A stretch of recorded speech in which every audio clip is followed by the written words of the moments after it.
petition, and I have briefed previously the Vice President, who will handle not only the public hearing, not only the, I'm sorry, will handle the not only the public hearing, but when it comes in front of the full council for action, she will handle that as well. So, John, apparently you can start. Okay, thank you very much. This is a public hearing before the Leominster City Council. This is petition 17-21. Stephen Fraticelli of Fraticelli Oil Company, Inc. Request to amend flammable liquids license from 335,000 gallons to 575,000 gallons of flammable liquids at 239 Litchfield Street. Mr. Fraticelli, if you're on the line, I don't know if you want to give us a summary of what you're doing and why you're doing it. Yes, so currently I have a flammable liquids license to store heating oil and diesel fuel on the property. I want to add storage to store propane gas at my facility on 239 Litchfield Street. Okay, and could you tell us how the storage of propane gas differs from what you're currently storing? Propane gas is slightly different from liquid heating oil and diesel fuel. So the bulk plant for the propane would be underground storage. So the propane tank would be stored beneath the ground. We're looking to store approximately, right now, about 50,000 gallons underground with future expansion of up to 120,000 gallons underground. And then I'm also adding 20,000 gallons above ground for future expansion, plus any and all propane trucks that would be on the facility. Okay, can you tell us what permits and approvals you need to get from either the federal government or the state or the local authorities here in Leominster, with the exception of, obviously this permit? Yeah. So obviously, once I am granted this license, I would be able to submit engineered plans by a petrochemical engineer for a propane facility. It would need to be approved by the local fire department. If I was to do above ground storage, it'd have to be approved by local and state fire marshal. All right. Do you know, are there any other propane storage facilities in the city of Leominster? As far as I know, no. So this would be our first one of these? Yes. Okay, and how long? You Fraticelli Oil Company's been there quite a while, correct? Yes, so we had moved our office there in 1998. The oil bulk plant was put up shortly after that, I believe right around 2002. We had put the oil and diesel bulk plant there. Okay, and have you had any problems, safety or health issues since the time you've been located on Litchfield Street? No. Okay. I'm going to ask members of Legal Affairs if they have any questions, and I'll go to Councilor Shalafo-Zephyr first. Thank you very much, John. At this point, my question would have been about any other prior, safety concerns or issues that they've had at that location. And then also I did have some questions that I followed up with the fire chief after I think everybody received a note from some neighbors who expressed some concerns about flammability, combustibility, but the email from the chief resolved my question. So I don't have any further at this moment. Okay, I'll be reading those just so the council and the public knows. I'll be reading those into the record in a moment. Councilor Cormier, I know this is in your ward, and as a third member of Legal Affairs, do you have any questions or concerns you'd like to have addressed? Yes, Mr. Chairman, absolutely. So I did hear from the neighbors that had concerns about this type of.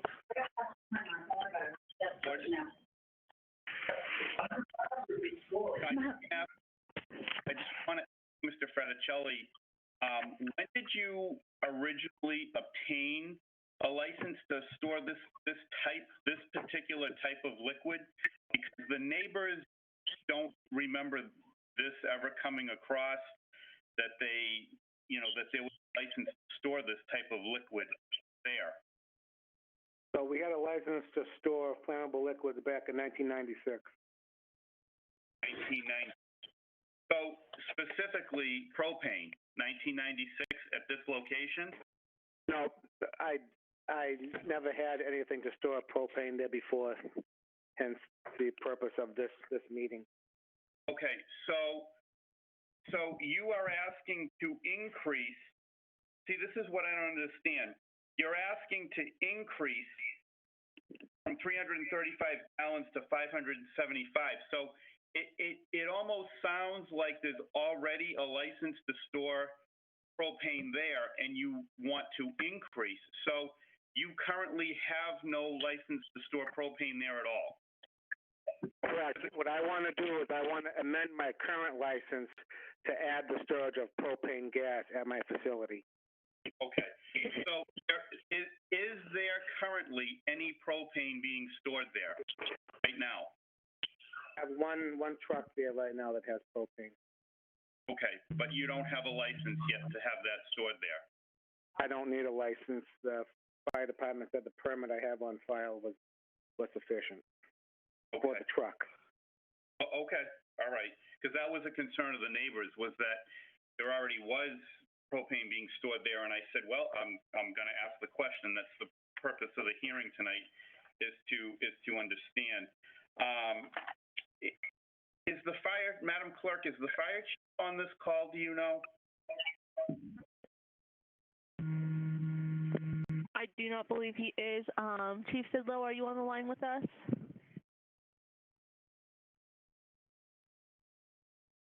I haven't heard him. I didn't know if you had got confirmation that he was or was not going to be here. But,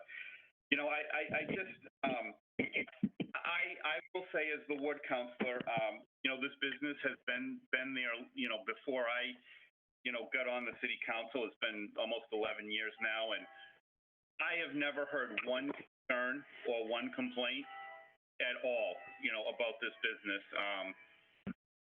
But some of the neighbors have concerns about propane being stored there. It's obviously highly flammable. I like the idea that it's in the ground versus, being stored in an above ground tank. So I feel a little bit more comfortable with that. But I can tell you that I have some questions for the police chief. For the fire chief regarding the storage of this type of liquid. I understand, that the zoning, it's in an industrial type zone over there, but there's houses that are nearby, and there's a lot of people that are concerned about this type of storage. If there was ever some of a catastrophic explosion or something like that, it, might not be a good outcome for people who live in a neighborhood. Without the police chief the fire chief being here, I'd like to ask some more questions of him, Mr. Chairman. So other than that, I'm good for now. Okay, I'm going to read a couple of matters into the record, and then I'm going to go to other counselors, and then I'll go to the public. So the first matter I'll read into the record is the letter dated. Mr. Chairman, Yes. we are at just a little bit after 7, so we should start the formal meeting, and then we'll recess, okay? Okay.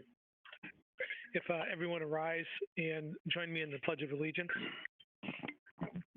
I pledge allegiance to the flag of the United States of America, to the republic for which it stands, one nation, under God, indivisible, all. with liberty and justice for all. Okay, we'll take the roll call of the councilors in attendance, starting with Councilor Frida, Present. Councilor Dombrowski, Present. Councilor Shalfo Zephyr, Present. Councilor Feckley, Present. Councilor Angelini, Present.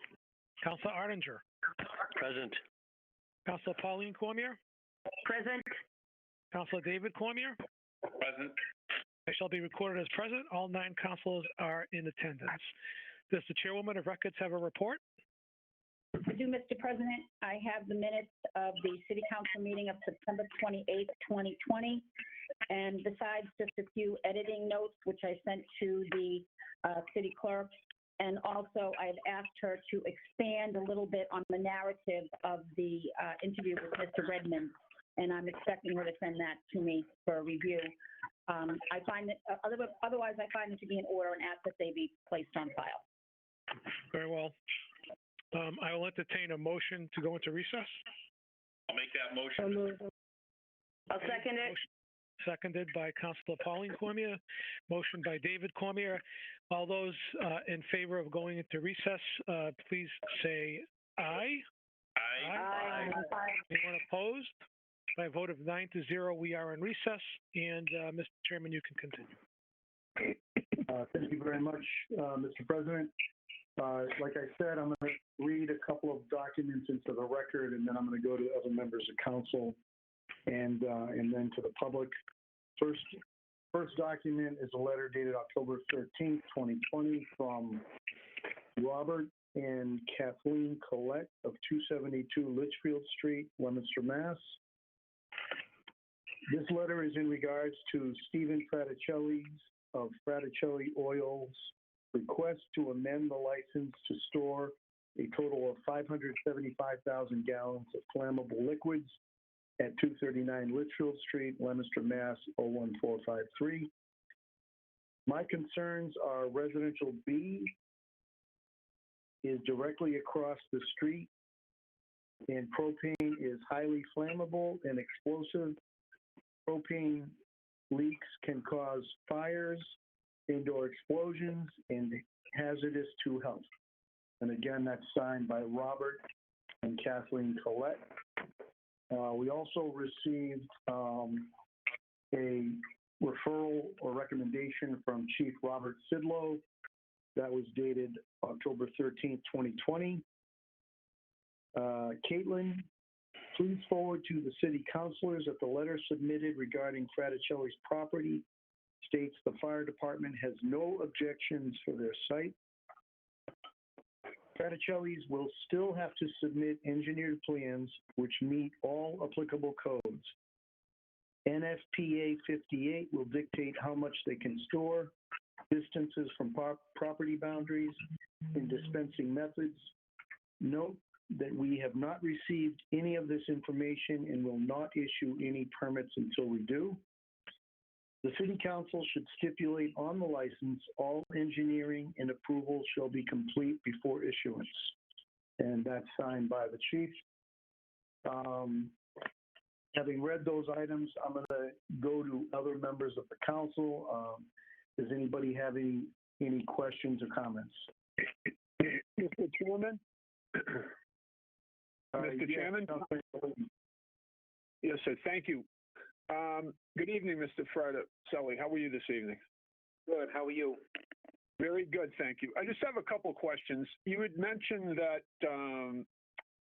a petrochemical engineer was going to be involved in this process. Could you explain briefly to the council what the scope of his services will be? And the reason I ask is I've seen other facilities in chemical plants where provide a blast zone map with the filing to get an idea, you know, in the worst case scenario, the damage that would be caused by an explosion. So could you tell me a little bit about what you expect from the petrochemical engineer? Yes. So he'll be coming up with plans. It'll most likely be the same engineer that drew up my bulk plant that I currently have at 239 Litchfield Street. They'll be submitting full plans that do cover NFPA 58 codes, along with a scope of potential blast zones that would give potential impacts to the surrounding area if something catastrophic were to ever happen. I see. Okay. Well, I guess, to be quite frank, I'd feel a lot more comfortable if I were able to review that blast zone map prior to voting on this matter, but I'll leave that up to my colleagues. Thank you very much. Okay, you're welcome. Does anyone else have any other members of the council have any questions or comments? Mr. Chairman, Councilor Beckley? Councilor Beckley, go ahead. Okay. Hello, Mr. Fraticelli. Hi.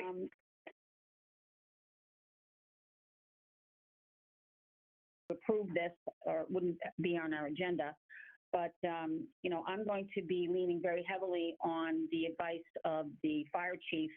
And also, I would be very interested in seeing that report as well that Councilor Angelini just spoke of. And my question to you is, you mentioned the amount of propane that would be stored, but does that, how many more propane trucks would you need? And how many trucks would, you know, how much propane would those trucks be carrying? And when they're parked on your property, would that be included in the increased number of gallons that you're asking for? Yes, that would be included on the increased number of gallons. That's Okay. why I asked for 240,000 total for the propane, 120 being underground storage, 120,000 being for above ground storage for any trucks and tanks that would be on the premises. Okay. So you said you had one truck now. How many trucks do you believe that you'll need if this is approved? At this point in time, it just depends how big the business grows. I mean, Okay. you know, it depends how many customers I end up getting. I mean, if it ends up being as big as the oil company, then, I mean, right now I have 30 oil trucks back there. So, I mean, I could have 30 propane trucks one day. I mean, that's not going to happen within the course of 2 or 3 years. I mean, it's going to take many years to achieve that many trucks. But Right. You'll be building a business. yes. Yeah, I'm assuming. Okay. I did have one other question. I should have written it down so that I would remember. But, so I think Councilor Dabrowski kind of asked you this question, but can you just relate a little bit more information about what is the difference between, or what would you need to do differently as far as safety regulations? And you don't have to go into every single regulation, but just maybe the most important ones. The difference between storing propane underground and storing propane above ground. So storing propane underground, whether it's underground or above ground, we are governed by NFPA 58, so we have to make sure we fall within all of their guidelines. Underground storage is not as hard to obtain, doesn't have to go through as many leaps and bounds to get it approved.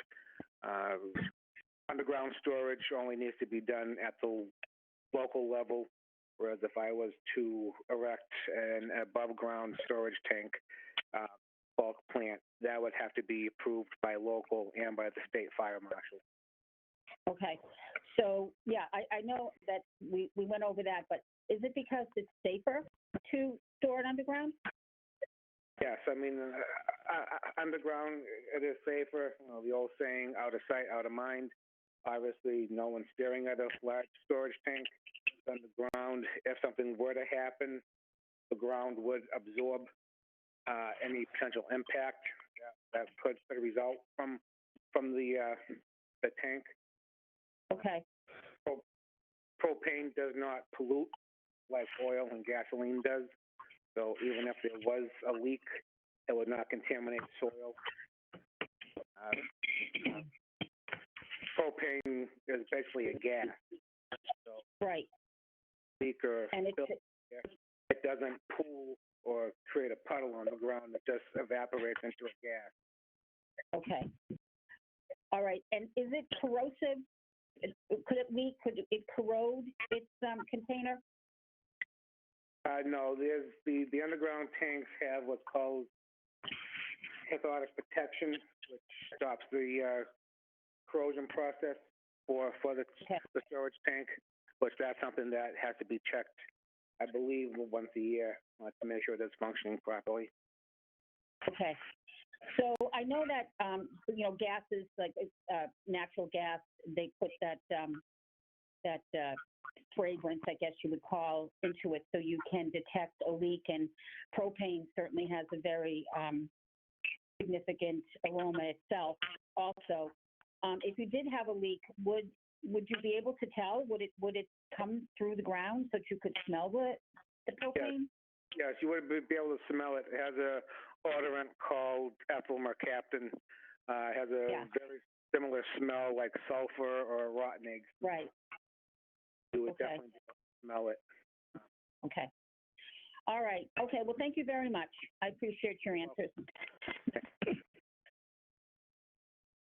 Okay, does any other counselor have a question? Mr. Chairman, this is Councilor Frida. Yes, go ahead, Counselor Frida.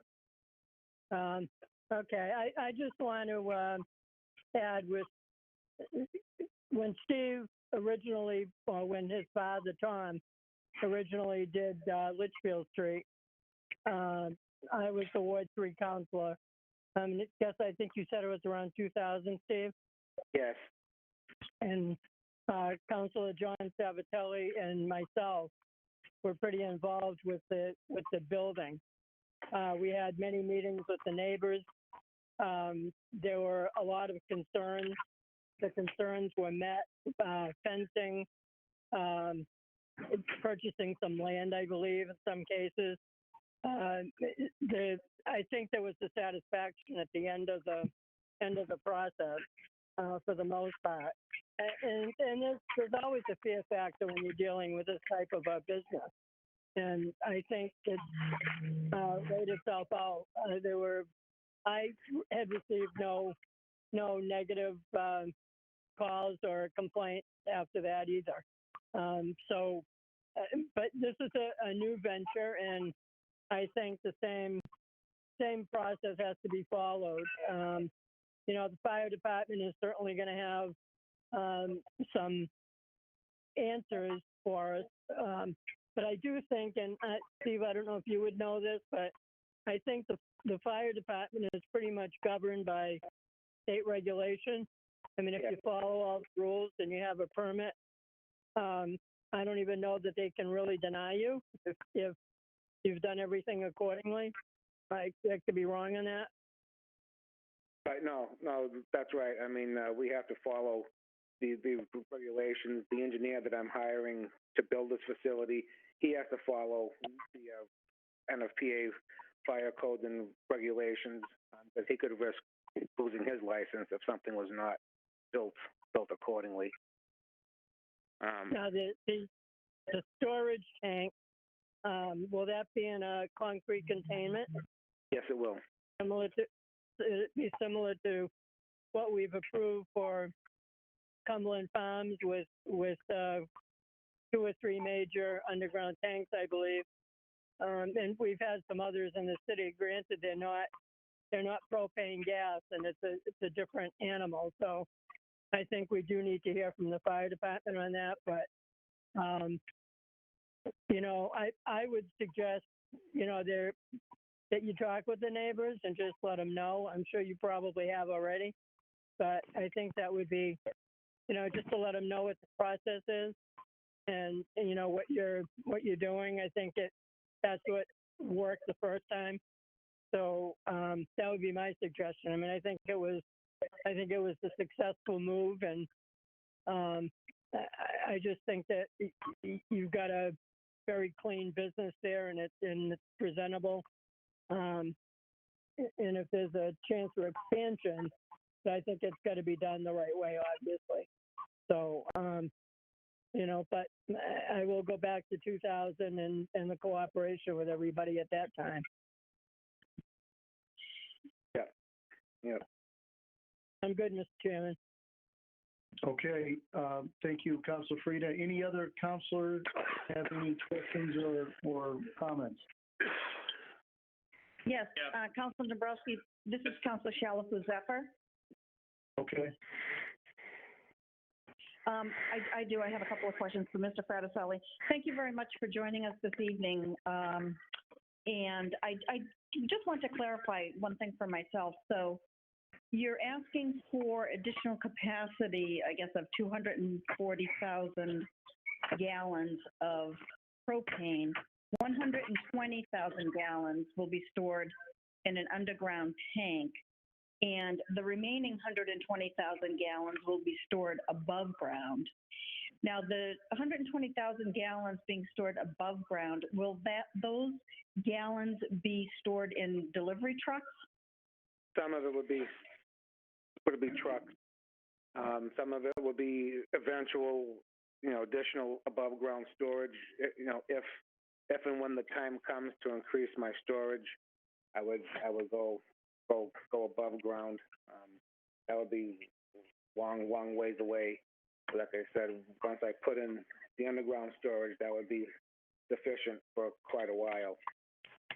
But it's just for any tanks that I got to bring back from customers' houses. If customer doesn't continue to buy from me anymore, I'd have to bring the tank back to my location, and then purge it back into the bulk plant.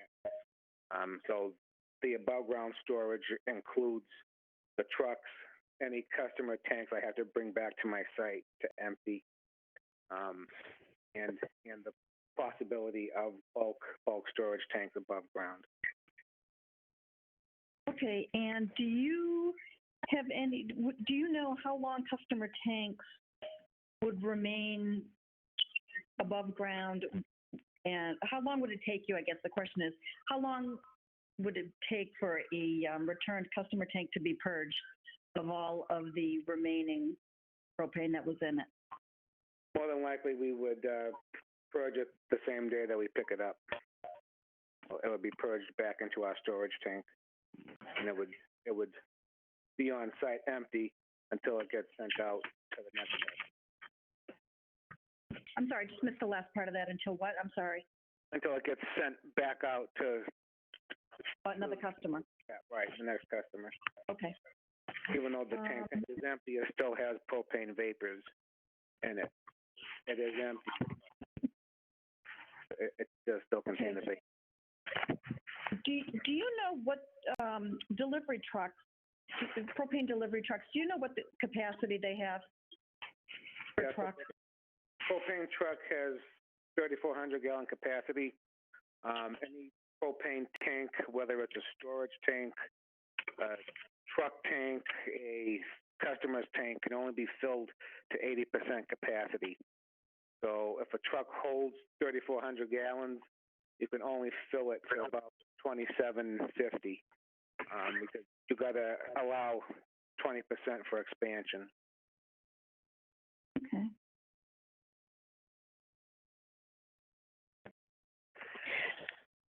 All right. So the 120,000 gallons that you're asking for in terms of above ground storage capacity, that's really just a guesstimate, correct? Based on how your business develops and. Right. It's just for future expansion. Future expansion. Okay. All right. Thank you very much. You're welcome. Mr. Mr. Chairman? Councilor Cormier? Yes, Councilor Cormier, go ahead. Yeah, I just have a couple of other questions.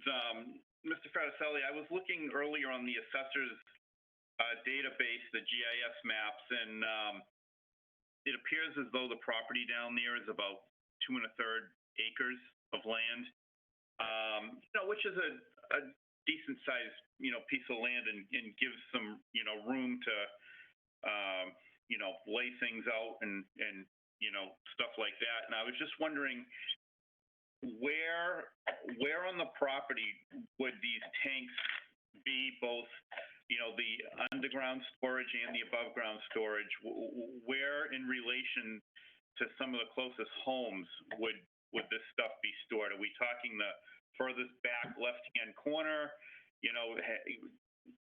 out that way, or more towards the front, closer to your building? Whereabouts would this stuff be stored, most of it? Yeah, so right now we're looking at close to my building. It would be closest to 55 Litchfield Street.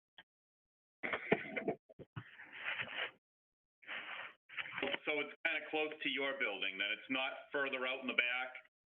Correct. Okay. Is there a map depicting some of this stuff? Or can there be? I have a plot plan. Yeah, that might be helpful, especially too when they show like the blast zone whenever that engineering work is done. If able to see, I'd like to know what the options are. If you can move this stuff around on your property, you have 2.5 acres to,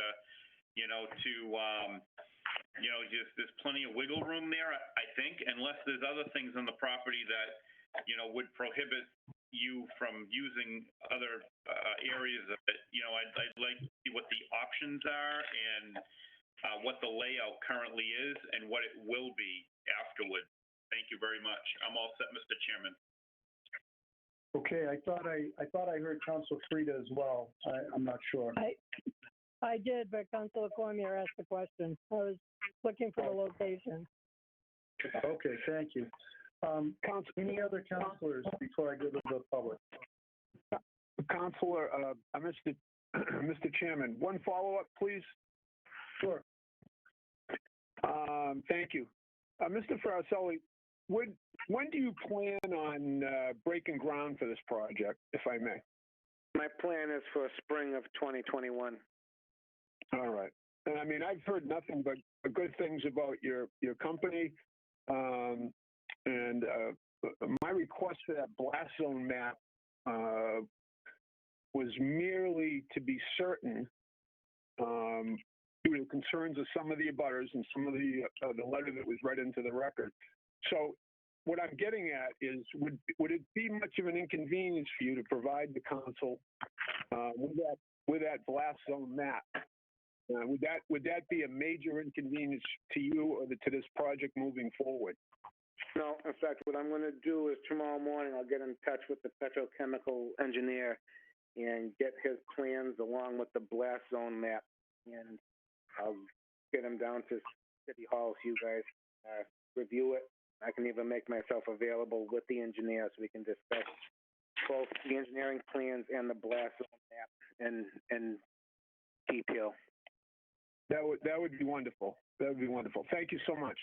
You're very welcome. Okay, any other councilors?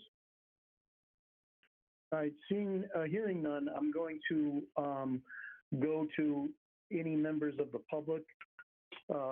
Is there any member of the public that wishes to address the council either in favor of or against this petition? Okay, second time, is there any member of the public who wishes to address the council either in favor of or against this petition? Third and final time, is there any member of the public that wishes to address the council either in favor of or against this petition? Hearing none, Madam Vice President, I think that there's clearly been a request by at least a couple of councilors to have the fire chief be available for the questions. So I'm going to leave the public hearing open. And before I do that, I'm just going to make sure that if there's any other input from any members of the City Council at this point. Okay, hearing none, I would just ask that this public hearing remain open.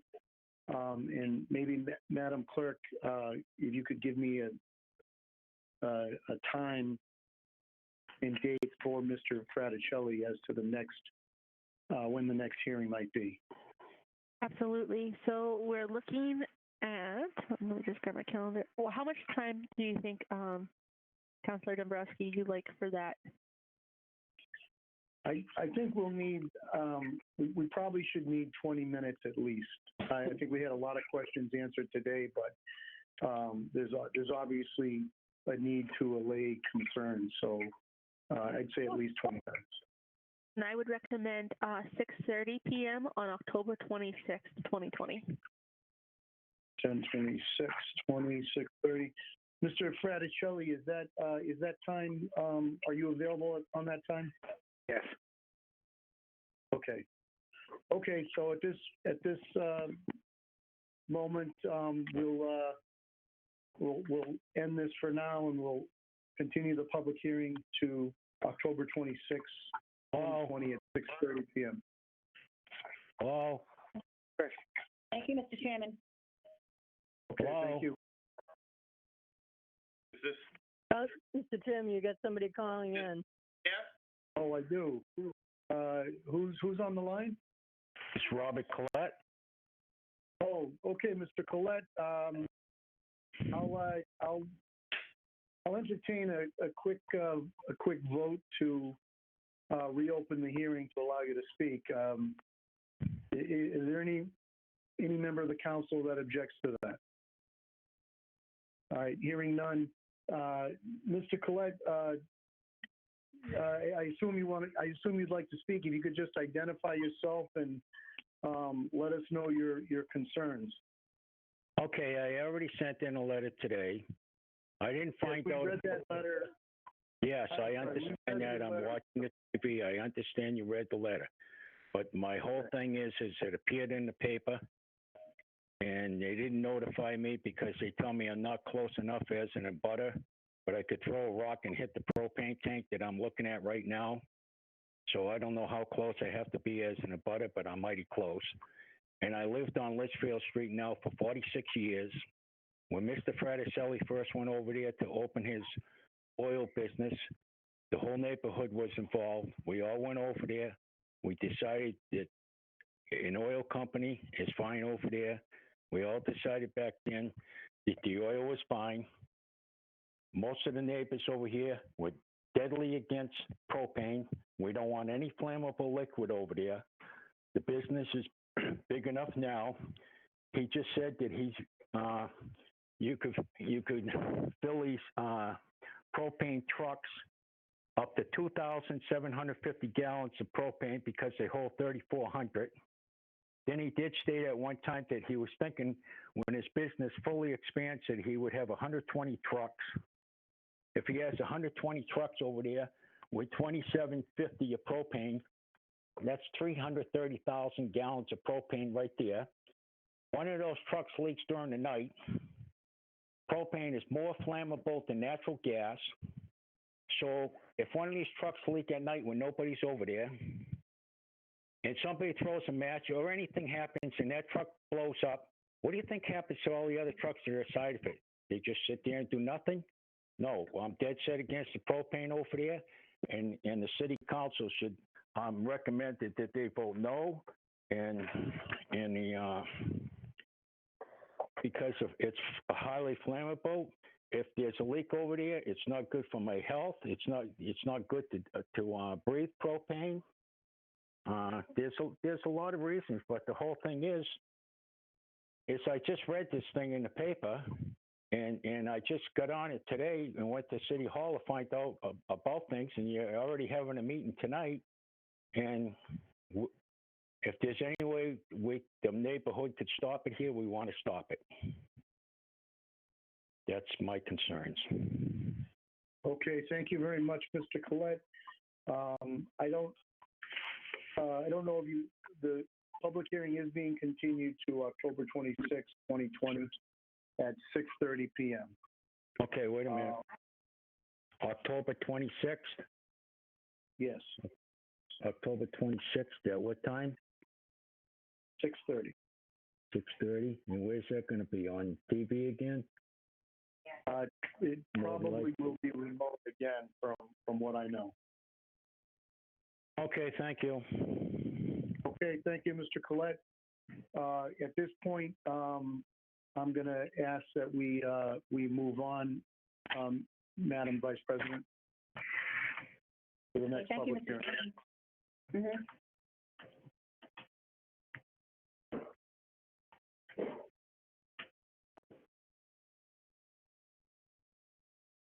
So, Mr. President, may I begin the next public hearing? Yeah, let's follow with 15-21. Okay. Petition 15-21, this is a public hearing before the Leominster City Council. Susan Shalafo Zephyr, Councilor at Large, and Mark C. Bedanza, Ward 4 Councilor.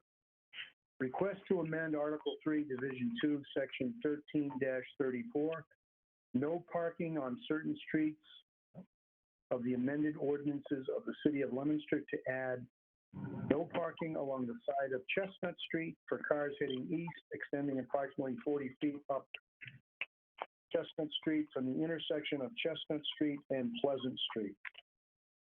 So I'll go to the petitioners first off, just to give us a quick summary of the petition and why they've submitted it.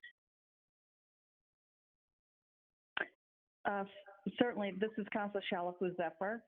I was approached by a constituent who has a business over along Chestnut Street, across from some new homes that are being constructed, and was concerned about parking on the opposite side of the street. So asked about having no parking signs put along that street.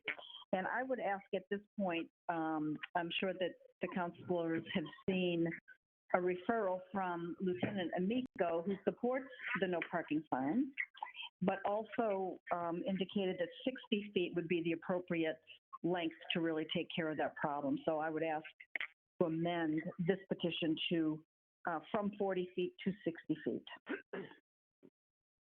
Okay.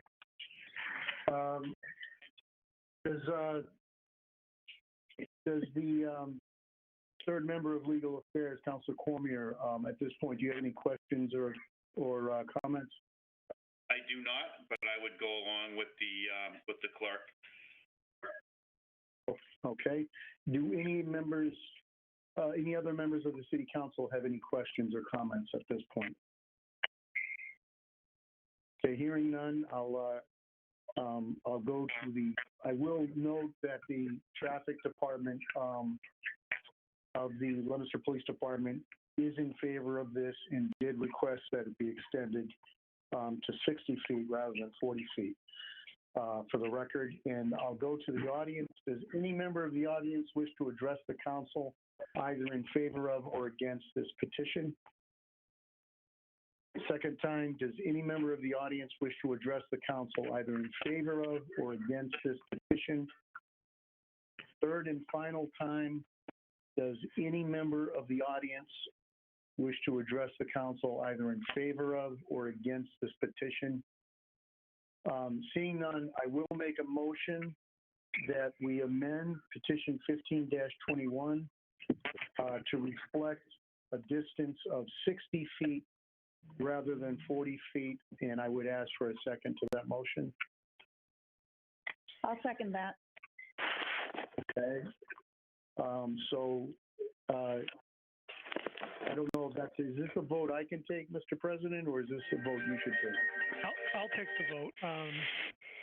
So you've heard the motion to amend the petition to extend the no parking zone for a total of 60 feet from the intersection of Chestnut and Pleasant rather than approximately 40 feet.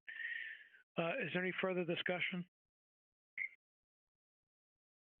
Hearing none, all those in favor of the amendment, please say aye. Aye. Aye. Is there anyone opposed? By a vote of 9-0, the petition is amended. Okay, and at this point, Mr. President, unless any counselor has anything else they'd like to add, I would request that we close the public hearing. Very well. Now we can move on to the public hearing scheduled at 6:54 on 16-21. Yes, thank you. Petition 16-21, this is a public hearing before the City of Leominster. The City Council of Leominster, Mark C. Bedanza, Ward 4 Councilor, request to amend Section 13-34 of the Leominster Revised Ordinances as follows.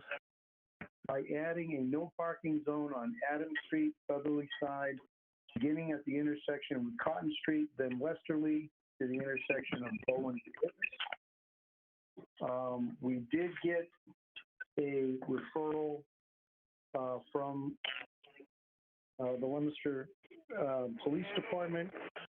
This is from Mark Amico, addressed to the city clerk. And it reads, in regards to the below referral, I am told that there have been many complaints in that area regarding parking on both sides of the roadway between Cotton Street and Bowen Place on Adams Street. Due to the width of Adams Street in that area, we believe that no parking signs could be erected on both sides of the street. This would also allow public safety equipment passage due to an emergency requiring fire apparatus and the like. It would also create safer passage with more room for the motoring public. So at this point, I would ask Councilor Shalafo Zephyr of Legal Affairs, if you have any questions or comments. I don't at this point. No, thank you. Okay, and Councilor Cormier as the third member? I do not either as well, Mr. Chairman. I'm good. Okay. Do any members of the council have any questions or comments? Yeah, Mr. Chairman, as the petitioner, I would just suggest that this was constituent generated, and this is the area for members of the council that may not be familiar. That is essentially in front of the new Ivory Keys apartment complex. So now, of course, there's a little bit more density down in that area with the occupation of that building. The building has adequate off-street parking, and it's not often that people use Adams Street to park in front of the building, but it does happen. And the constituent was rightly concerned that, especially in winter, but in all seasons, that parking on both sides of that street significantly narrows the way. And in the winter, it really poses a public safety hazard. I know that the apartment complex has been alerted to this petition, and I know that the mayor has discussed it with them, and I don't believe there's been any objection suggested by either of them. So I just wanted to clarify those things. Mr. President, if I could, as the author of the petition, are you in agreement with the police department's recommendation that this be both sides of the street rather than just the one side? I want to take a look at that, and I may want to address it with the constituent. While the petition is only drafted to take in one side, certainly I don't think we could amend this petition to include both sides of the street. I think that'd be a pretty substantial change to the tenor of the petition. So I would prefer to see us take up this petition, and I can certainly talk to the traffic bureau and the constituent and take a look at maybe restricting it on the other side of the street with a new petition down the road. Okay. Are there any other councilors that wish to address the council at this point?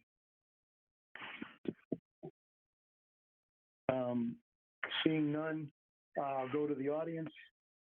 Is there any member of the audience that wishes to address the council either in favor of or against this petition? Second time, does any member of the audience wish to address the council either in favor of or against this petition? And third and final time, does any member of the audience wish to address the council either in favor of or against this petition? Seeing none, I'll just go to my subcommittee quickly before I ask to close a public hearing. It seems to me that I think the president's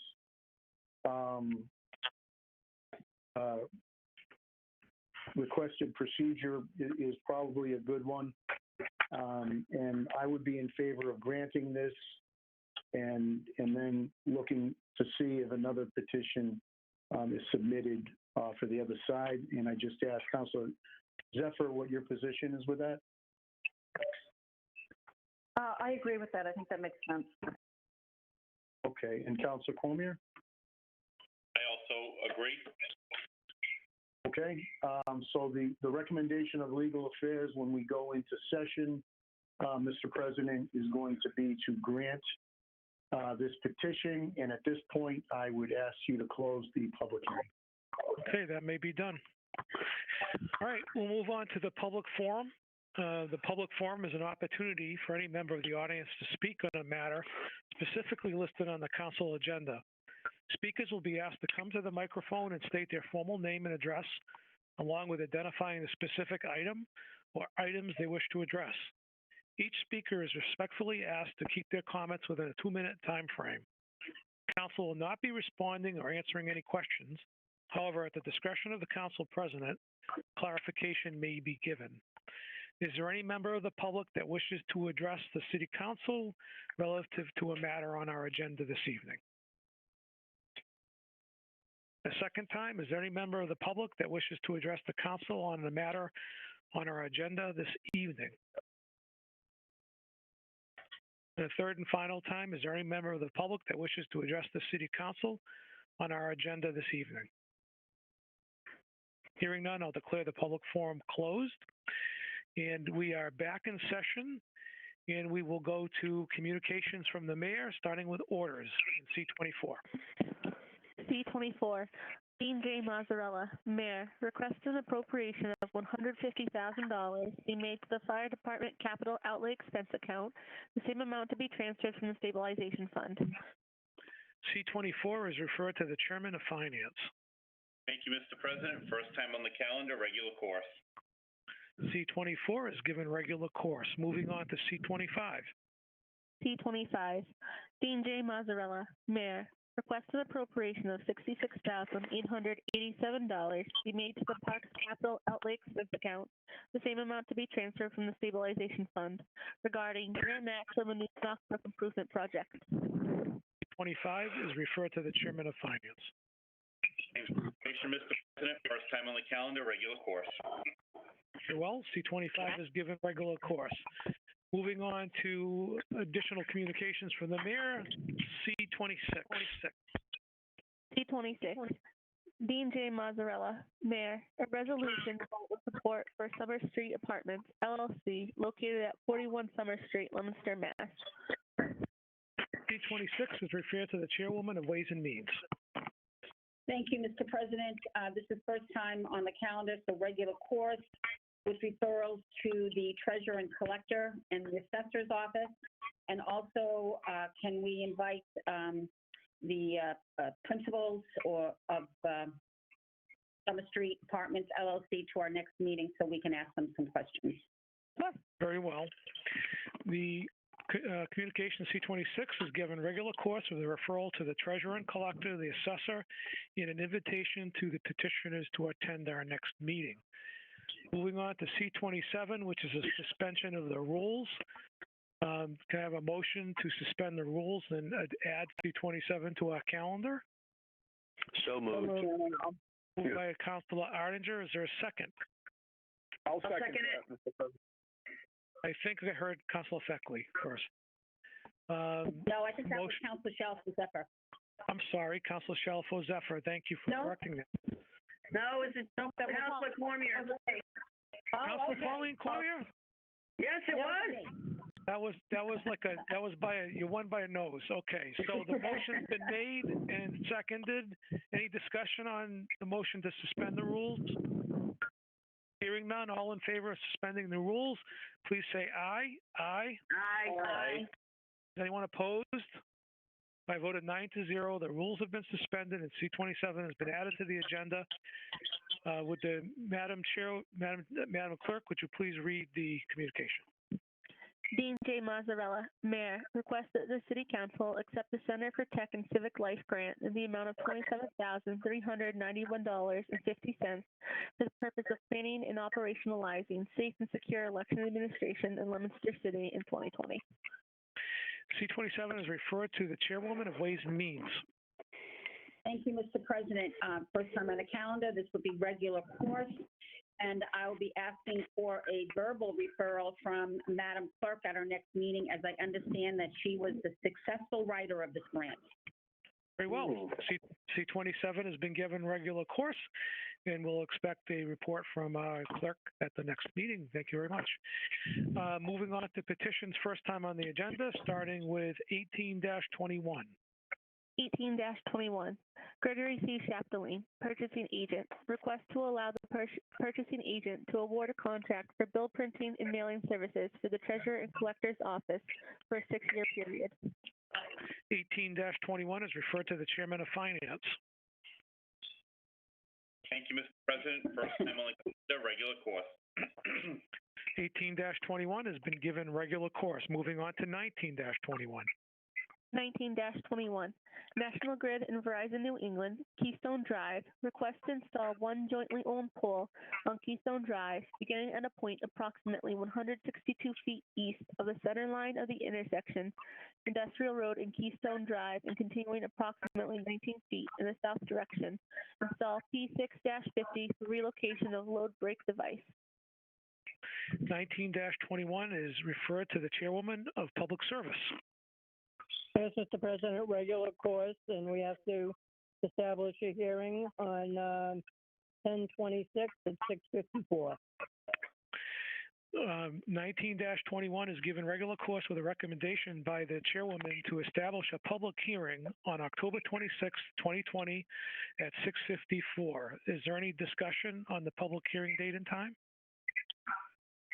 Hearing none. All those in favor of establishing a public hearing on 19-21 on October 26, 2020 at 6:54, please say aye. Aye. Anyone opposed? Mr. President, I'll be abstaining. Okay, your abstention is noted by a vote of 8-0. The 19-21 is established for a public hearing on 10/26/2020 at 6:54 p.m. Thank you very much. Matters before the City Council, starting with the City of Leominster Financial Report. Thank you, Mr. President. We began the fiscal year on July 1, 2020. We had $14,189,152.27. July 13th, we added free cash 2 fiscal years ago in the amount of $7,400,164. And all of the appropriations that we have spent and will have spent, provided that everything is passed this evening, and including the 2 that are on for the first time tonight, we, provided they're all approved, we will have spent $1,902,425, and that will leave us a balance of $19,686,891.27.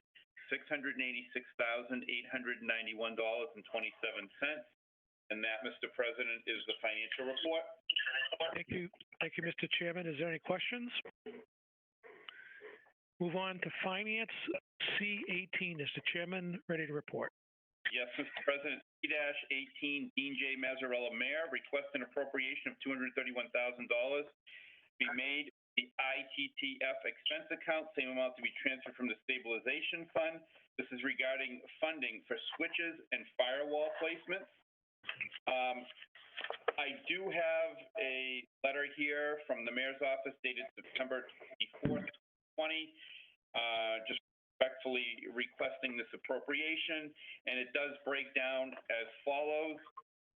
The money will be divided up between City Hall, $48,129, Police, $48,129, Library, $48,129, Fire Department, $42,470, DPW, $22,208, EMA, the building on Carter Street, $16,276, and the Recreation Department, $5,659 for a total of $231,000. I did have a discussion today with David LaPlante. He sort of is in charge of the ITTF stuff, along with Mr. Pimarini down at the DPW. And if members of the City Council remember, the third and last part to a three-part series. I know that the city clerk is probably fully aware of this. She does sit on the ITTF committee.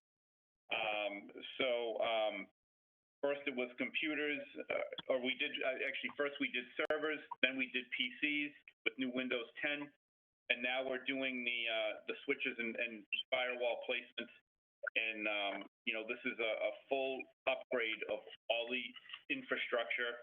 And as I said, this is the last part to a three-part series, if you will. So it would be my recommendation to approve C-18, and I'll ask you to check with members of my committee. Very well. Councilor Pauline Cormier I agree. and Councilor Angelini. I'm in agreement as well, Mr. President. You've heard the unanimous recommendation of the Finance Committee to grant C-18. Is there any further discussion?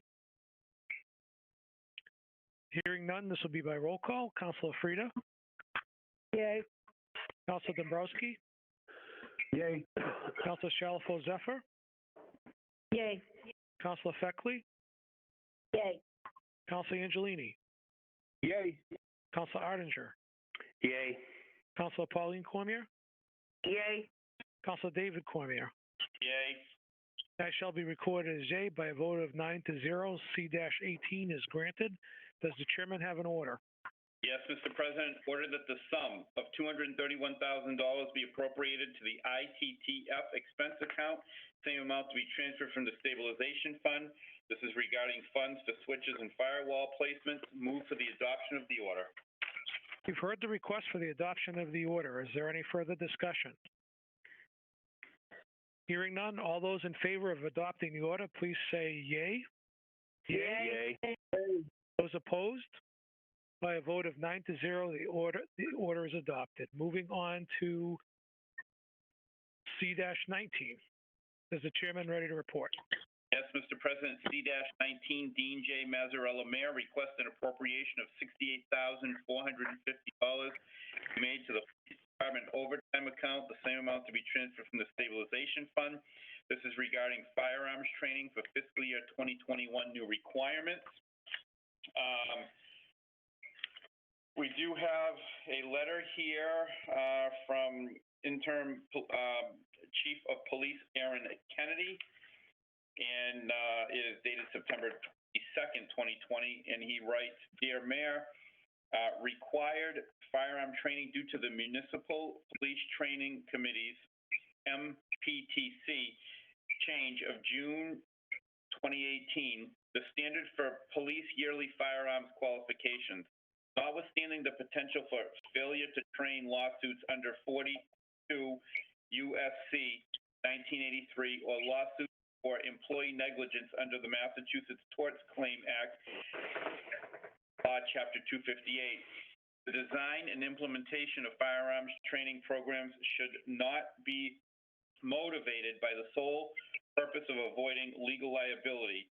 We'll have us doing a fall and spring session with overtime costs for each as follows.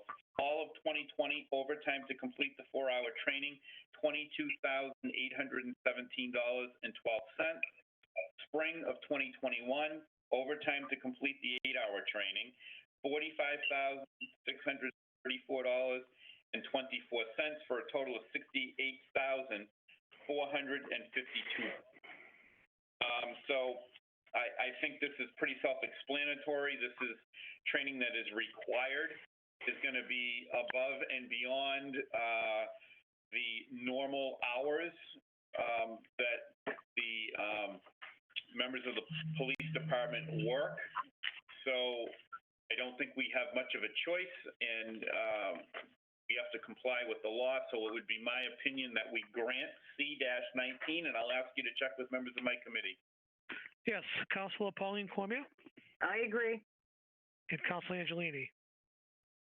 Well, in light of the fact that there seems to be a national movement afoot that's putting additional scrutiny on police departments everywhere, I certainly think it would be prudent for us to provide any training necessary to avoid potential liability down the road, and I would definitely support this request.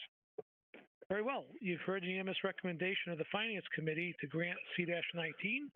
Is there any further discussion? Hearing none, this will be by roll call. Councilor Frida? Yay. Councilor Dombrowski? Yay. Councilor Shalfo Zephyr? Yay. Councilor Feckley? Yay. Councilor Angelini? Yay. Councilor Ardinger? Yay. Councilor Pauline Cormier? Yay. Councilor David Cormier? Yay. That shall be recorded as yay by a vote of 9-0. C-19 is granted. Does the chairman have an order?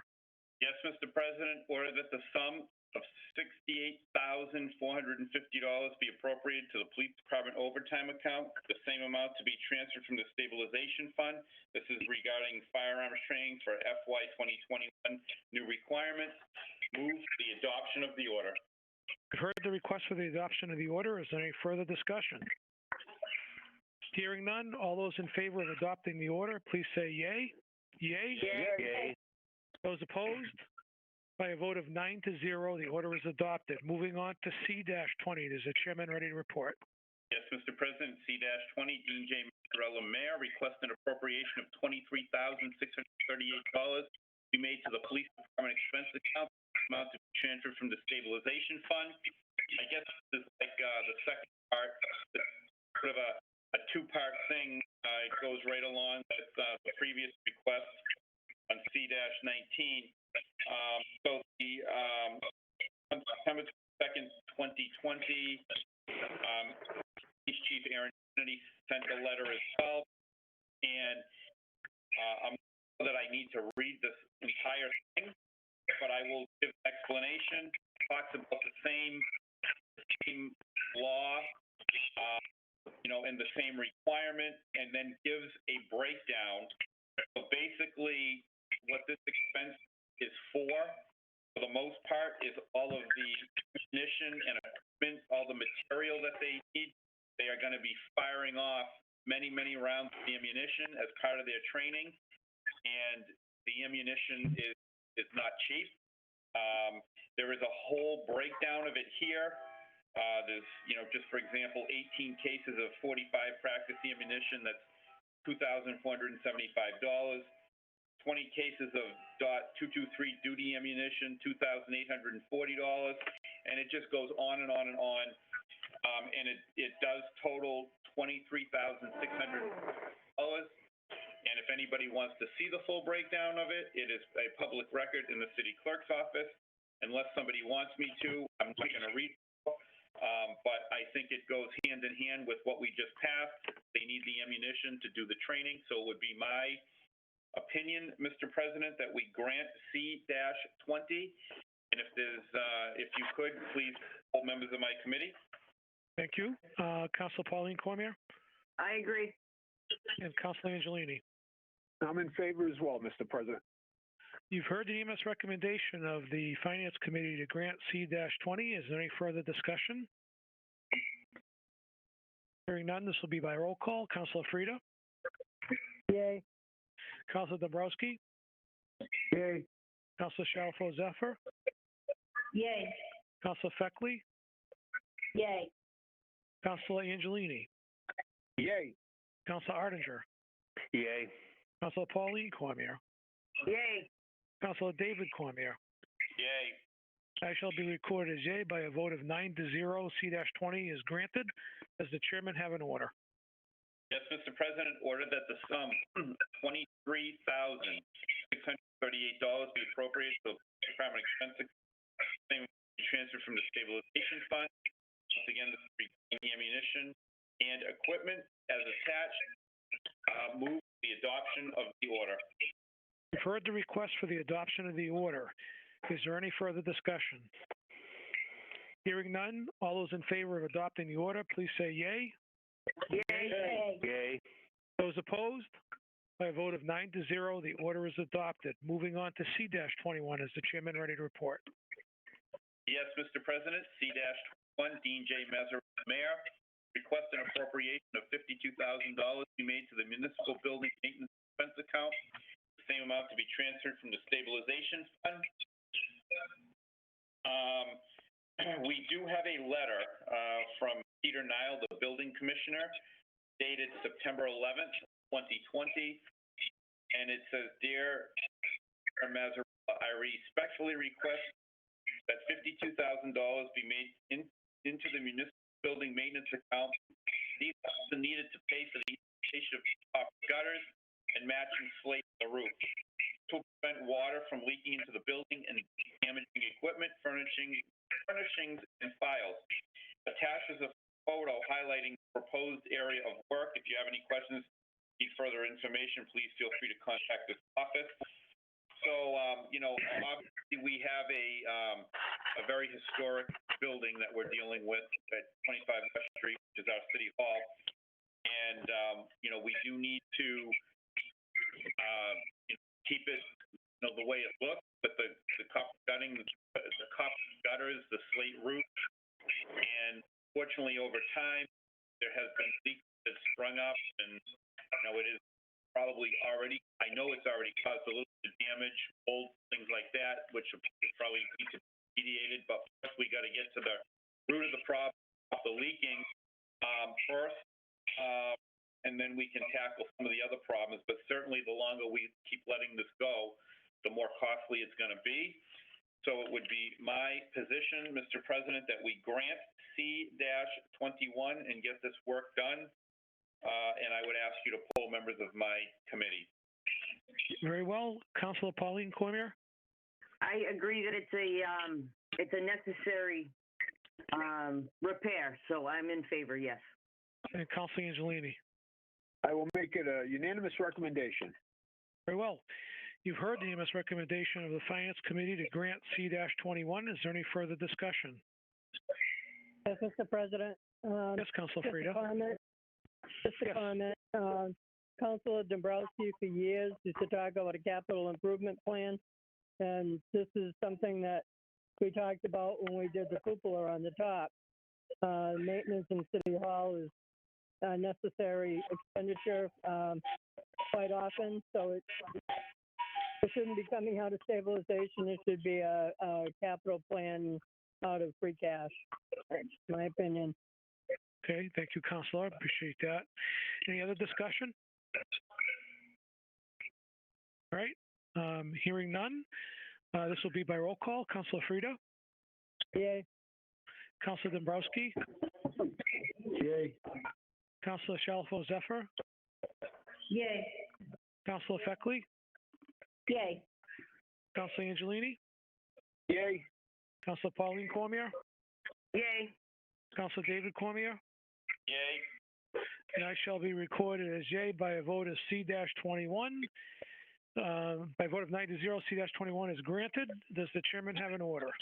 Yes, Mr. President, order that the sum of $52,000 be appropriated to the municipal building maintenance expense account, the same amount transferred from the stabilization fund. This is regarding the new copper gutters and matching slate City Hall roof for repairs where needed. Move for the adoption of the order. You've heard the request for the adoption of the order. Is there any further discussion? Hearing none, this will be by all those in favor of adopting the order, please say yay. Yay. Yay. Those opposed, by a vote of 9-0, the order is adopted, and the city clerk thanks you.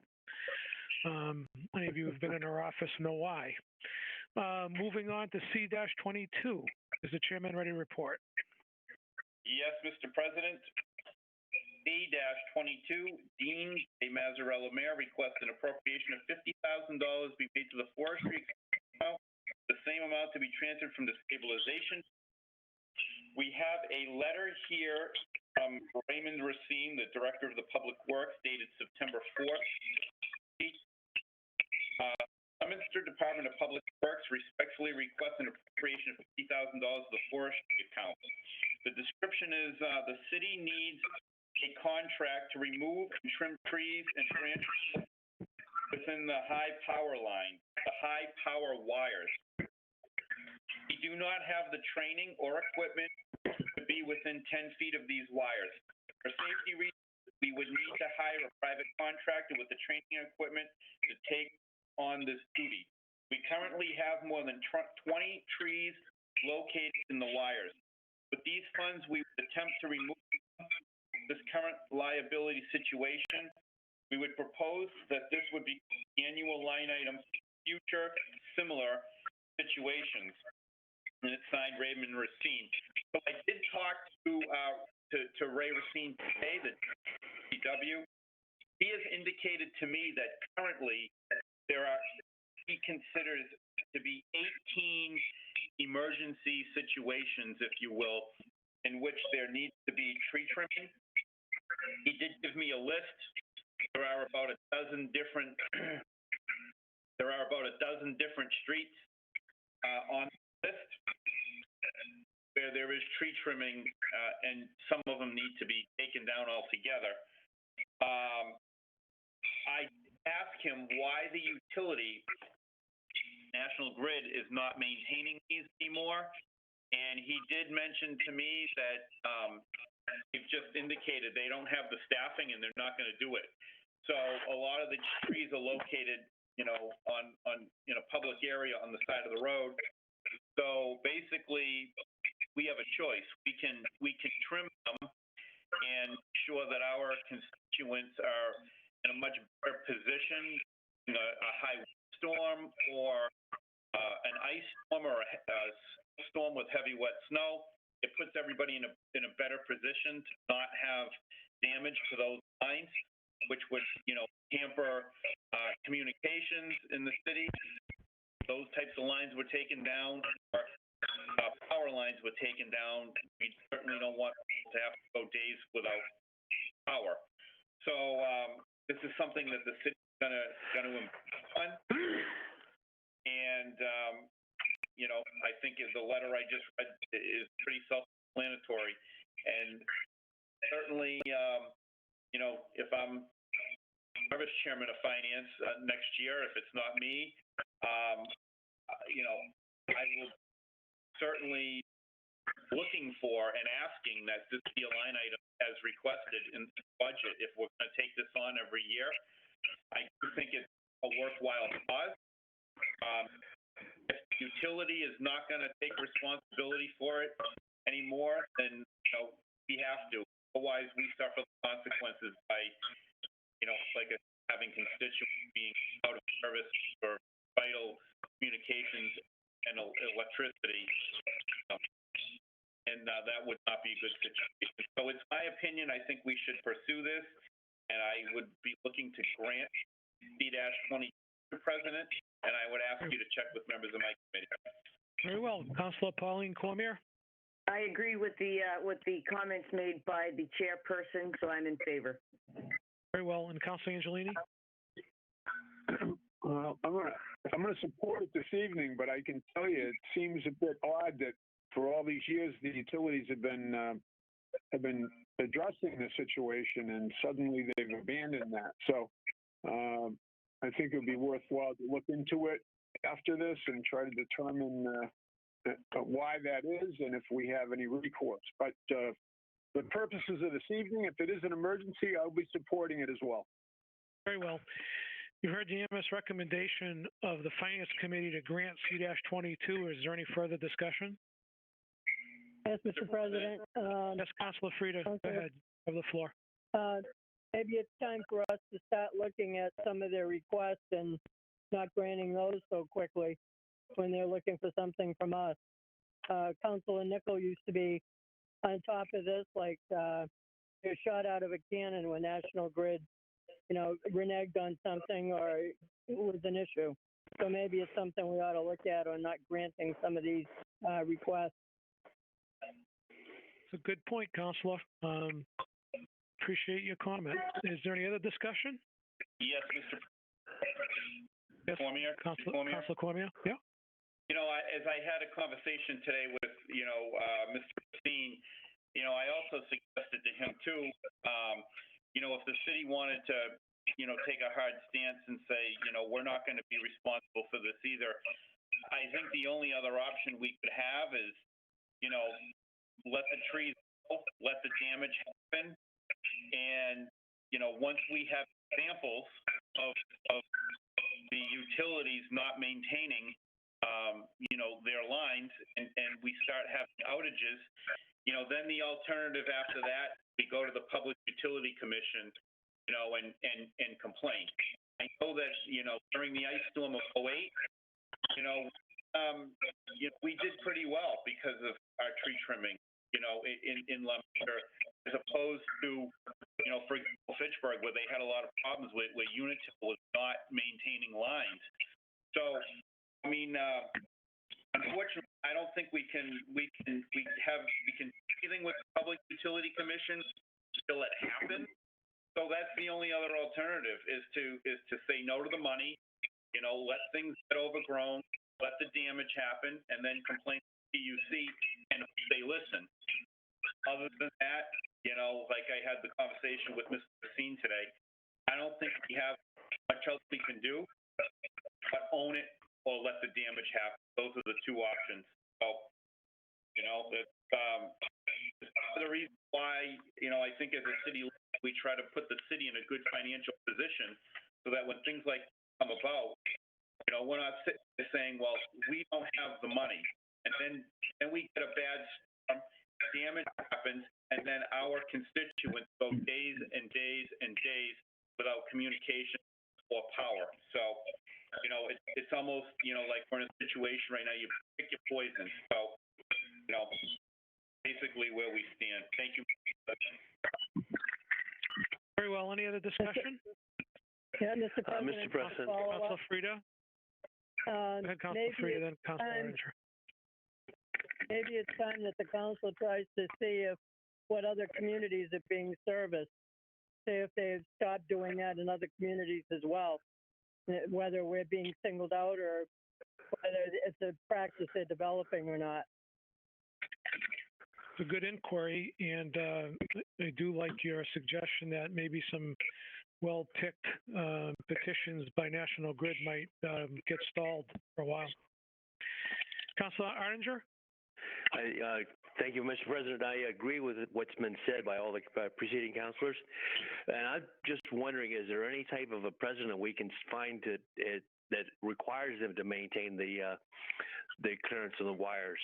They've been doing it for years, and I just don't know why all of a sudden they can say, well, we're not going to do it anymore. So I would like to investigate what legal recourse we would have, other than just not granting petitions. Well, there may be an inquiry worth having. My suggestion would be that depends on who owns the trees. If these are municipal trees, they very well may be our responsibility. But of course, in the scheme of things, that there is a power outage that affects our constituents, our citizens. And they may be playing chicken with us, in essence, telling us, look, we know you need to protect your power grid as well as we do. Who knows? But a lot of good comments. This is something we need to study, and maybe this is something as Chair of Public Service, Councilor Frida, you could take on as a project. Appreciate that. Any other discussion? Okay, hearing none. This will be by roll call vote. Councilor Frida? Yay. Councilor Dombrowski? Yay. Councilor Shalfo Zephyr? Yay. Councilor Feckley? Yay. Councilor Angelini? Yay. Councilor Arninger? Yay. Councilor Pauline Cormier? Yay. Councilor David Cormier? Yay. And I shall be recorded as yay by a vote of 9-0. C-22 is granted. Does the chairman have an order? Yes, Mr. President, ordered that the sum of $50,000 be appropriated to the forestry expense account, the same amount to be transferred from the stabilization fund. Move for the adoption of the order. You've heard the request for the adoption of the order. Is there any further discussion? Hearing none, all those in favor of adopting the order, please say yay. Yay. Yay. Anyone opposed? The order is adopted by a vote of 9-0. Thank you very much, Mr. Chairman. We'll now move on to legal affairs, starting with petition 9-21. Is the chairman ready to report? I am, Mr. President. Petition 921, Elizabeth Wood, Planning and Development Director. Request to amend Article 6, Section 22-34, Special District Regulations, floodplain. This is something that at some point we're going to need to do. The planning director has submitted this petition. We did get a letter dated October 6th indicating that the FEMA had just put out their bylaw, and our bylaw needs to, essentially mirror their bylaw. So there seems to be a request for an amendment that's going to be coming down by the planning director. My thought is, given the nature of her letter, that we give this further time tonight and maybe suggest to the planning director that she simply submit a new petition, and we will give this one leave to withdraw, because the amendments are so great that it may not be tenable. So I'd go to, and also be reminded that planning board needs to have a public hearing, and we also will need to have a public hearing on all of this.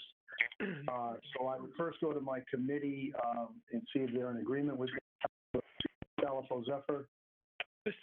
I agree with leave to withdraw. Mr. Chairman, On. I would tell you that the planning director is on the phone if you want to ask her any questions. Oh, okay. I wasn't aware of that. I think we need to recess to do that, Mr. President. Right. So I'd make a motion. I'd move to recess. I'll second motion, Mr. President, Councilor David Cormier. Okay. Very well. You heard a motion to recess and a second. Any discussion? All those in favor of recessing, please say yay. Yay. Yay. Yay. Yay. Anyone opposed? Okay, so we're in recess, and Councilor Dombrowski, you may want to inquire of the planning director if she's in accord with your proposed plan of action. Sure. Ms. Wood, thank you for tuning in. I'm sorry I didn't.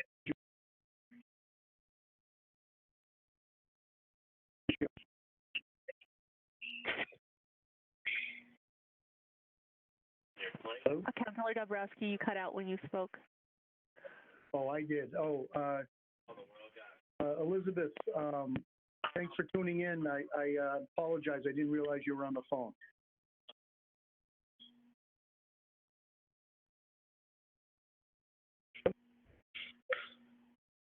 Madam Clerk, do you still have her on the line? Still have her phone identified? Yes, I'm here. I apologize. The phone cut out, and I didn't hear the question. Can you hear me now? I can hear you now. Okay.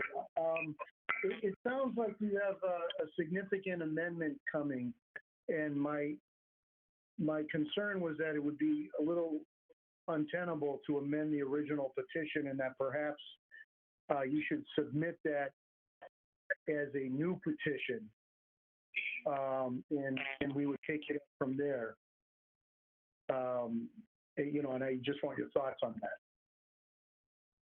That's fine for me. The planning board had requested that we amend the current petition, but as staff, I'm going to take it either direction, either amend it or to withdraw and resubmit.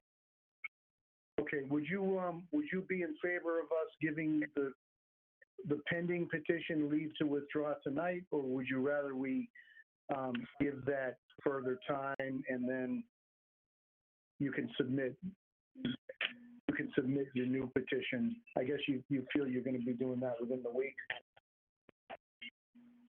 Yes, I would rather you give it further time because for two reasons. First reason is we have a planning board meeting on Monday night coming up on the 19th. And I can relay to the board at that time that the council wishes to withdraw the petition and resubmit and see how they respond to that, out of respect to them.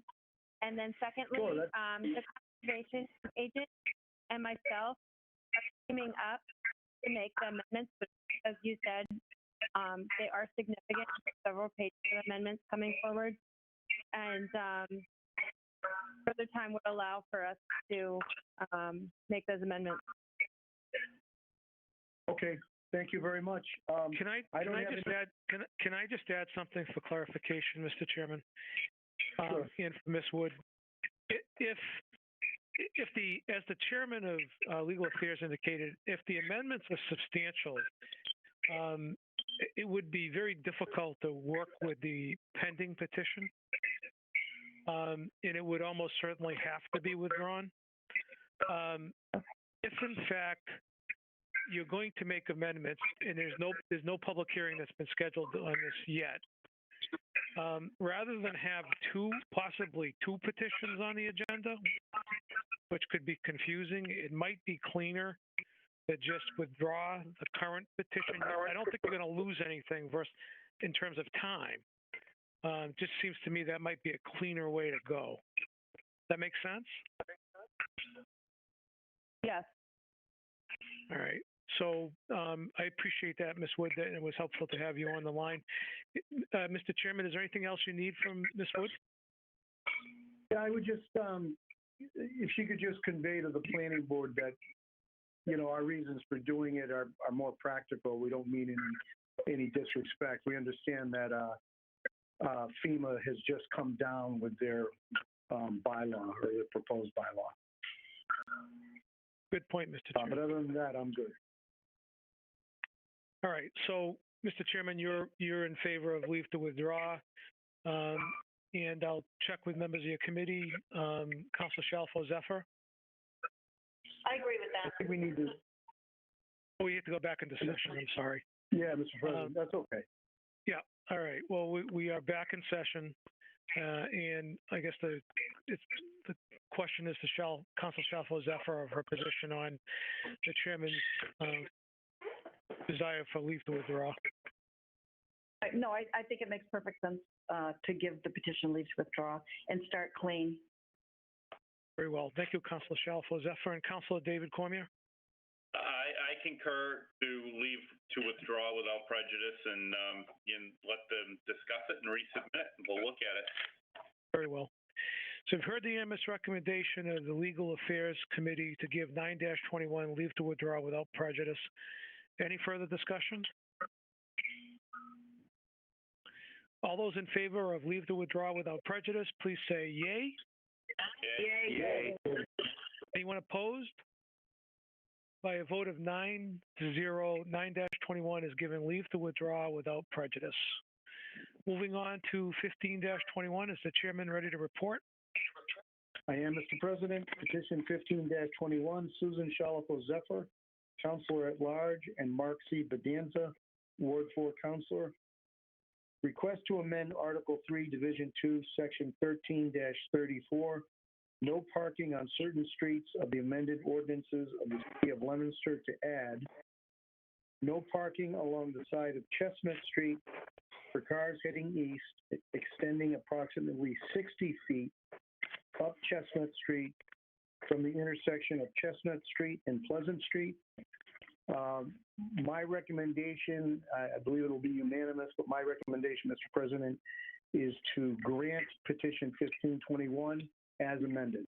I'd ask you to poll my committee. Very well. Councilor Shalfo Zephyr? No, I completely agree as amended. Thank you very much. Very well. And Councilor David Cormier? also agree. You've heard unanimous recommendation to grant 15-21 as previously amended this evening. Is there any further discussion? Hearing none, this will be by roll call. Councilor Frida? Yay. Councilor Dombrowski? Yay. Councilor Shalfo Zephyr? Yay. Councilor Feckley? Yay. Councilor Angelini? Yay. Councilor Ardinger? Yay. Councilor Pauline Cormier? Yay. Councilor David Cormier? Yay. That shall be recorded as yea by a vote of 9-0. 15-21 is granted. Moving on to 16-21. Is the chairman ready to report? Thank you, Mr. President. Petition 16-21, Mark C. Bedanza, Ward 4 Councilor. Request to amend Section 13-34 of the Leominster Revised Ordinances as follows. Adding a no Adam Street, southerly side, beginning at the intersection with Cotton Street, then westerly to the intersection of Bowen Place. We had a public hearing tonight. During the public hearing, the Legal Affairs Committee unanimously agreed to grant petition 16-21. That would be our recommendation. Very well. Thank you, Mr. Chairman. You've heard the unanimous recommendation of the Legal Affairs Committee to grant 16-21. Is there any further discussion? Hearing none, this will be by roll call vote. Councilor Frida? Yay. Councilor Dombrowski? Yay. Councilor Shalfo Zephyr? Yay. Councilor Feckley? Yay. Councilor Ardinger? Yay. Councilor, I'm sorry, did I skip Councilor Angelini? You did. Yes. Sorry about that, Councilor Angelini. Yay. And Councilor Pauline Cormier? Yay. Councilor David Cormier? Yay. That shall be recorded as yea by a vote of 9-0. 16-21 is granted. The next matter is the vice president's matter. Yes, Mr. President. 1721 is Legal Affairs. Does the chairman have an order? Does the chairman have a report? I do. Thank you, Madam Vice President. Petition 17-21, Stephen Fraticelli of Fraticelli Oil Company, Inc. Request to amend flammable liquids license from 335,000 gallons to 575,000 gallons flammable liquid at 239 Litchfield Street. We had a public hearing earlier this evening. The public hearing has been continued to October 26th at 6:30 p.m. The request would be for further time. And also, if the city clerk could arrange to contact the fire chief, if he could be available remotely for that hearing. Okay. Okay, so I'll go to your committee. Councilor Shalfo Zephyr, do you agree with that? I certainly do. Thank you. And Councilor David Cormier. I also agree. So we have a unanimous recommendation from Legal Affairs for 1721 to be granted further time. We will also be having the fire chief coming in remotely. So you've heard the recommendation of the Legal Affairs Committee. Any discussion? And hearing none, this will be by roll call vote. Councilor Frida? Yay. Councilor Dombrowski? Yay. Councilor Shalfo Zephyr? Yay. Councilor Angelini? Yay. Councilor Ardinger? Yay. Councilor Pauline Cormier? Yay. Councilor David Cormier? Yay. And I will be recorded as yay, so by a vote of 8-0, 1721 has been granted further time. Thank you very much, Madam Vice President. We'll now move on to Ways and Means, starting with C-23. Is the chairwoman ready to report? I am, Mr. President.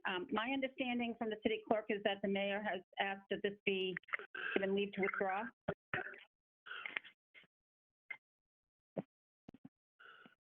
That's correct. That's the correspondence I received from the mayor. They need to give it leave to withdraw without prejudice for now, and they'll bring it back when it's prepared to go further. Okay. Can you read his correspondence into the record? Yes, let me just pull it out for you. Hello, Megan.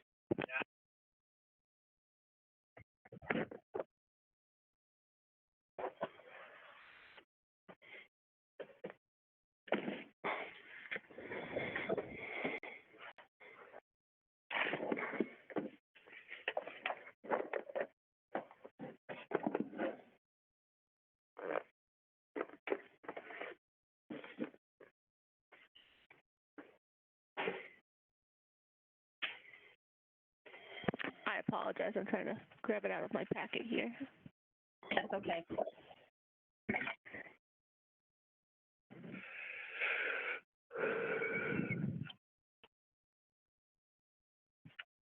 So I guess my main point is, was there any specific reason or rationale behind it, or it was just a straight request?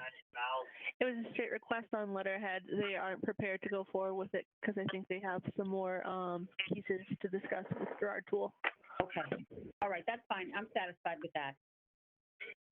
So I guess my recommendation then on C23 would be to give it leave to withdraw without prejudice, and I'll ask you to poll my committee, Mr. President. Thank you very much, Madam Chairwoman. Councilor Frida I agree. and Councilor Dombrowski. I agree. You've heard the unanimous recommendation of the Ways and Means Committee to give C-23 leave to withdraw without prejudice. Is there any further discussion?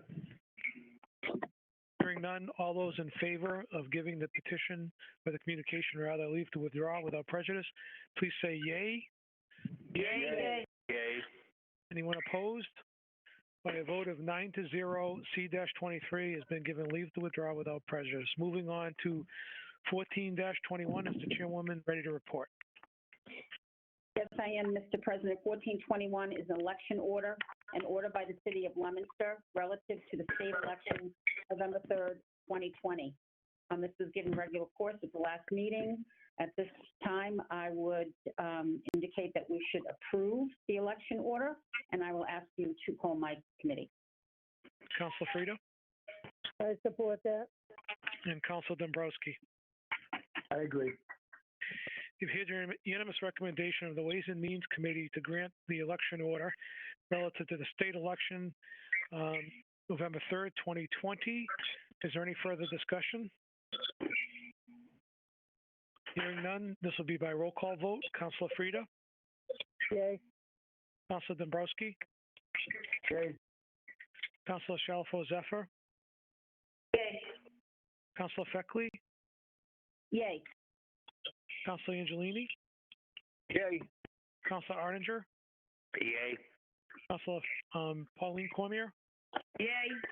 Councilor David Cormier. Yay. I shall be recorded as yea by a vote of 9-0. 14-21 is granted. Moving on to public service, 12-21. Is the chairwoman ready to report? I am. 12-21. Susan Shalfo Zephyr, Councilor at Large, and Mark Fidanza, Ward 4 Councilor. Request 2 feedback speed zone signs to be installed at each end of Hill Street. At the last meeting, we read into the record the recommendations from the police department. I did speak with Mike D'Amico today, and he still feels the same way. He has to think that the speeding is not an issue on Hill Street, and the feedback speed zone signs are expensive, and if we were to buy some, would be better utilized in other areas of the city. So my recommendation would remain the same, to give it brief withdrawal without prejudice. And you go to the other members of my committee. Very well. And I should say for the record as well, I think myself and Councilor Shalfo Zephyr, who are the authors of the petition, are in accord with that, are okay with it. Does that accurately reflect your position, Councilor Shalfo Zephyr? Yes, it does. Okay. Thank you. And thank you, Madam Chairwoman. I'll check with members of your committee, Council Feckley Yes, I concur with that. and Council Pauline Cormier. I agree. You've heard the unanimous recommendation of the Public Service Committee to give 12-21 leave to withdraw without prejudice. Is there any further discussion? Hearing none, all those in favor of giving 12-21 leave to withdraw without prejudice, please say yay. Yay. Anyone opposed? By a vote of 9-0, 12-21 is given leave to withdraw without prejudice. There is no new business, there is no old business, and I know the clerk wants to be heard under the community calendar. Mr. President, Yes, Councilor Frida. they're either under new business or old business, whichever is applicable. I'd like to have the finance chair get a copy of the last audit that was done for the city, as well as the last Moody's report, for us to be able to look at it. Yeah, okay. Councilor, I'm sure Councilor Cormier can work on that. I plan on asking the school department business manager for the same, for their audit, so. All right. I'm gonna take a note. Thank you, Councilor. Thank you. All right, Madam Clerk, did you want to address us relative to the community calendar?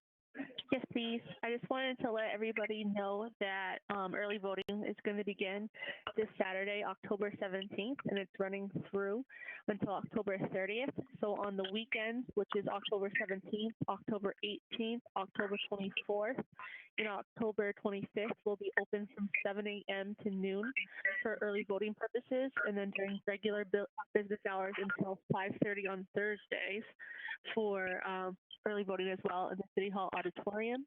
And if you are looking for your early voting mail-in ballot, those were all mailed out, all 8,000 of them, on Friday as the last big batch. So you should be getting those in the mail this week. If you have any questions or are looking to see where the status is, just give our office a call. We'd be more than happy to help.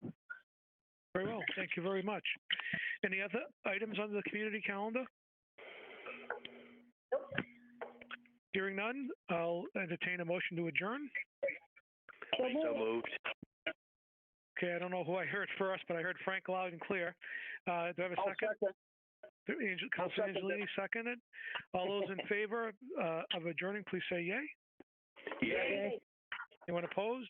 We are adjourned. Thank you very much, everyone. Have a wonderful week. Everyone. Good evening. Good night.